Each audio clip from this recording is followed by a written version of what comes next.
ये मूर्ति राधा कृष्णा का बन रही है, इसी मंडल में लगने वाली मेन गेट पे लगेगा। ये साड़ू मिट्टी में बन रही है। सो काय यावर्षी एकंदर थीम आहे आपली? आपल्या इथलं आहे ना, दर 3 वर्षानंतर झोपाळ्यात गणपती आहे आणि कृष्णकुंज असं नाव आहे. कृष्णकुंज म्हणजे जास्तीत जास्त झाड जंगल, त्या जंगलामध्ये असलेलं घर, हे कृष्णाचं घर दाखवण्याची कल्पना आहे. खांब आहेत, त्यानंतर मला जाळ्या दिसत आहेत डेकोरेटिव्ह, तर ते सगळं कुठे कुठे काय काय असणार आहे?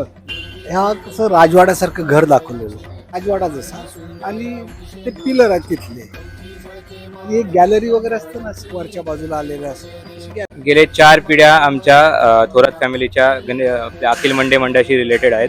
आत्ता माझे काका अध्यक्ष आहेत, त्याच्या आधी आजोबा होते, त्याच्या आधी माझे पणजोबा, म्हणजे पणजोबांपासून आमची फॅमिली मंडळाबरोबर जोडली गेलेली आहे. यावर्षी जे कोणी भाविक येतील त्यांच्यासाठी आपण काय सोयी सुविधा उपलब्ध करून दिल्या? मंडळाने सोयी सुविधा उपलब्ध करून तर दिल्याच आहेत, पण शासनाने मंडई मेट्रो स्टेशन हे आपल्या मंडईच्या दारातच बरोबर केलेलं आहे. तर डायरेक्ट मेट्रोने येऊन आपल्या दारातच मेट्रो स्टेशन आहेत. अगदी 1 मिनिटावरच आपला गणपतीचा मांडव असतो.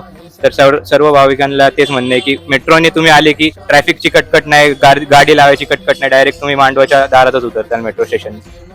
Thank you so much.